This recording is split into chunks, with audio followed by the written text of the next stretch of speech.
کیونکہ میں comparative religious study میں انوالو رہی ہوں سنس 2001. گیتا میں جو ایک پرپس بہت کلیئر کٹ شارٹ کر کے میں نے پڑھا اور جو میں نے کو کمپیئر کیا قرآن کے ساتھ, تو سملرٹی جو دونوں کتابوں میں پائی گئی کہ اللہ نے ہمیں بھیجا ہے نفس پہ قابو کرنے کے لیے. اس نے ہمیں ایک ہنر دیا ہے, اس ہنر کو پہچانے اور اس ہنر سے ہم کیسے سوسائٹی کی مدد کر سکتے ہیں. صرف اتنی سی کہانی ہے پرپس کی, جو گیتا کے اکارڈنگ کام, کرودھ, لوبھ, موہ, مایا اور ایگو, اپنی انا, اس سب پہ قابو کرنا, مطلب greed, lust, anger, all these heightened negative emotions, اس پہ قابو کرنا. اور ہمارے پاس جو بھی ورچوز اوپر والے نے دیے ہیں, کوئی کلاکار ہے, کوئی آرٹسٹ ہے, کوئی پینٹر ہے, کوئی کسی کے اندر کوئی ٹیلنٹ ہے, اس ٹیلنٹ سے what good we can serve in the society. اگر ٹیلنٹ بیسڈ پروفیشنز میں سب چلے جائیں اور how we can add value to the society is the ultimate purpose. And as a life coach as well, when we help people to find out their life purpose, ہم ان کو یہی بتاتے ہیں کہ پتا کریں کہ وہ ان کی خوبی کیا ہے, ٹیلنٹ کیا ہے, کس چیز میں وہ ماہر ہیں, اور اس اپنے ٹیلنٹ سے وہ کیسے اپنے آس پاس ویلیو ایڈیشن کر سکتے ہیں. تو اس طریقے سے ہم نیورو لنگوسٹک پروگرامنگ کے تحت سمجھاتے ہیں.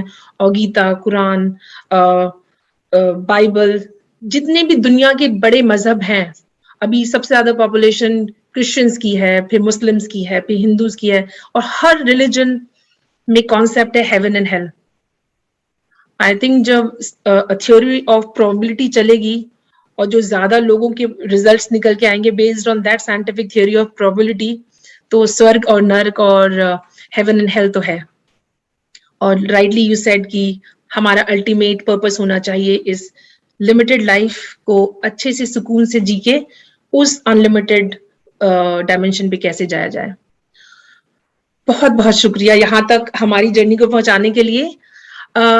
اس سے ریلیٹڈ ایک کھٹا میٹھا سوال سر آپ کے سامنے ہے, اور پلیز آپ اس کا جواب دیں کہ ساری باتیں سمجھ میں آ گئی کہ ٹھیک ہے, there is one God, there is no form to it, we are here for a reason and for a purpose.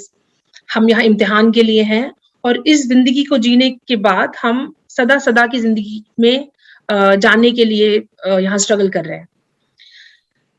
پھر ریلیجن کہاں سے, کیوں اتنی variation in the name of organized religion?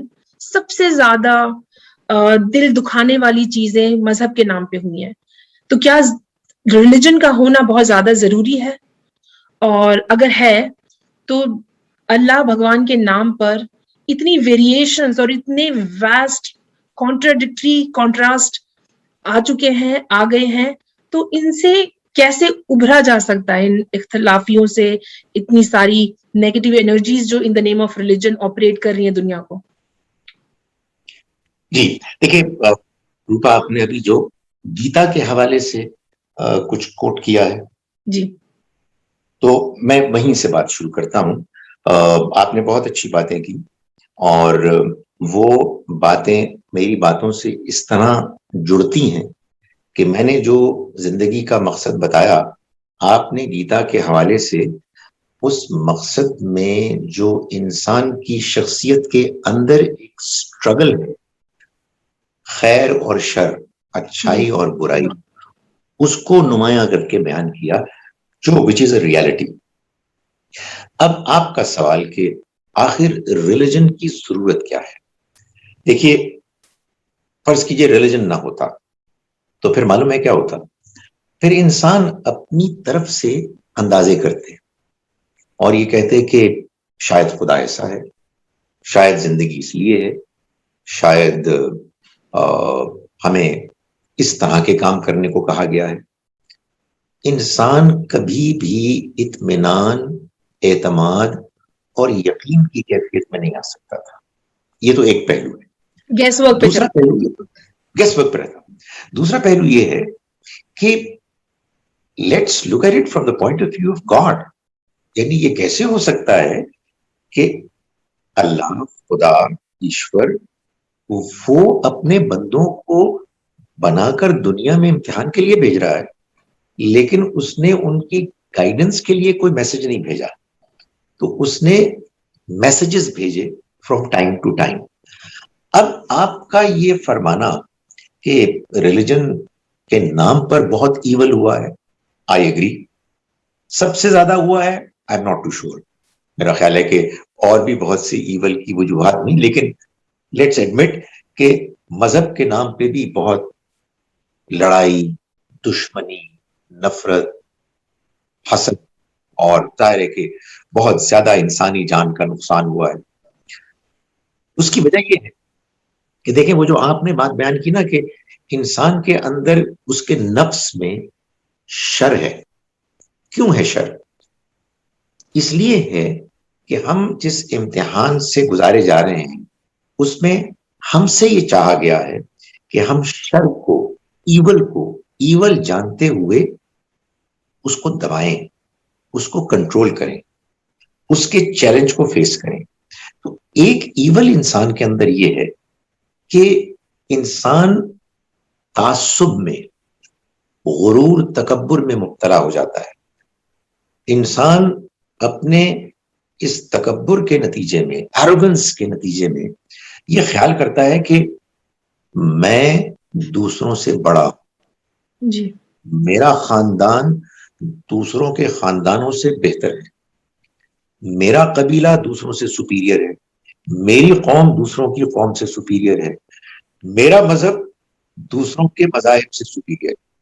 یہ انسان کے اندر ایول ہے, شیطنت, شیطان ہے جو انسان کو اس طرح کے دھوکے میں مبتلا کرنے والے خیالات کی طرف لے جاتا ہے.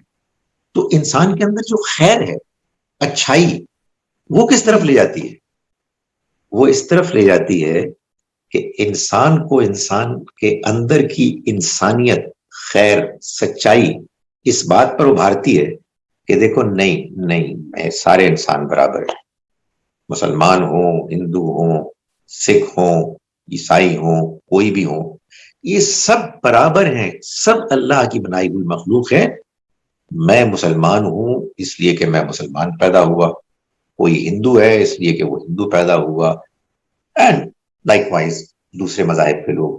اب سچائی تو ایک ہی ہوگی نا, مجھے سچائی کو تلاش کرنا ہے.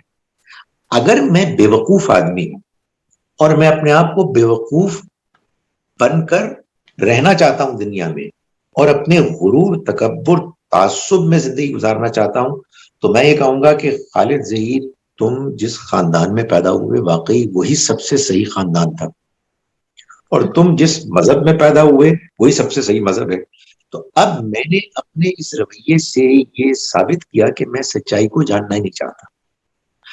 اگر میں سچائی کو جاننا چاہتا ہوں تو میں اپنے مذہب کو کوسچن کروں گا, اس کو کریٹیکلی ایگزامن کروں گا. Why? Because I want to know the truth. مذہب کس کو کہتے ہیں؟ خدا کے پیغام کو کہتے ہیں. اللہ نے جس طرح سے زندگی کا مقصد بتایا ہے اور زندگی گزارنے کا طریقہ بتایا ہے اور جو الٹیمیٹ گول دیا ہے ہمیں, وہ اللہ کی طرف سے, خدا کی طرف سے, ایشور کی طرف سے آیا ہے. تو اب وہ ہے کیا؟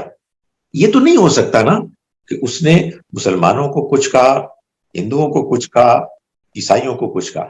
اس سبھی کو اس نے ایک بات کہی تھی, وہ شروع سے چلی آ رہی ہے.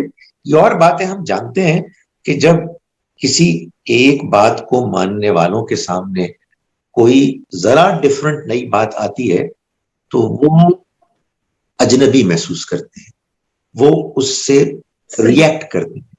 تو یہ امتحان ہے. اس امتحان میں اللہ تعالیٰ یہ چاہتے ہیں کہ ہم انسان سچائی کو جاننے والے بنے, آپس میں گفتگو کریں, غور کریں, سوچیں اور ایک دوسرے سے سیکھیں. سو اس میں اللہ تعالیٰ ہم سب کو جانچ رہے ہیں, ٹیسٹ کر رہے ہیں کہ ہم میں سے کون ہے کہ جو سچائی کا جاننے والا ہے اور کون ہے کہ جو اپنی پیدائشی, مذہبی, خاندانی, قبیلوں کی, قوموں کی تعصبات میں مبتلا ہے اور اس سے باہر نکلنے کے لیے تیار نہیں ہے. تو آپ مجھے بتائیں کہ امتحان اور کیسے لیا جاتا؟ اگر سب کو ایک طرح کے بنا کے بھیج دیا جاتا تو پھر تو ہم لیفٹ رائٹ جیسے فوج میں لوگ کرتے نا، ہم کر رہے ہوتے. لیکن اس نے ہمیں ڈفرنٹ بنایا. اس کی یہ ڈائیورسٹی اصل میں ہم سب کے لیے ایک چیلنج ہے. ہمیں اس ڈائیورسٹی کو واقعی سیلیبریٹ کرنا چاہیے اور ہمیں ایک دوسرے کی باتوں کی رسپیکٹ کرنی چاہیے، نظریات کی رسپیکٹ کرنی چاہیے اختلاف کے باوجود. وائی؟ بیکاز ہم بھی تو جو مانتے ہیں وہ اپنے بیک گراؤنڈ کی وجہ سے مانتے ہیں نا. تو ہمیں اس بات کو ریکگنائز کر کے ایک میننگ فل ڈائلاگ اور کمیونیکیشن کے پروسیس میں مبتلا ہونا چاہیے. جو ایسا کرے گا وہ کامیاب ہے، چاہے وہ ہندو ہو، چاہے وہ سکھ ہو، چاہے مسلمان ہو، چاہے کرسچن ہو.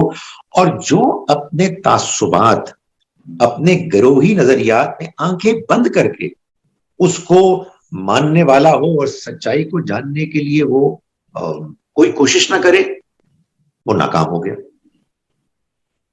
صحیح کہہ رہے ہیں سر آپ.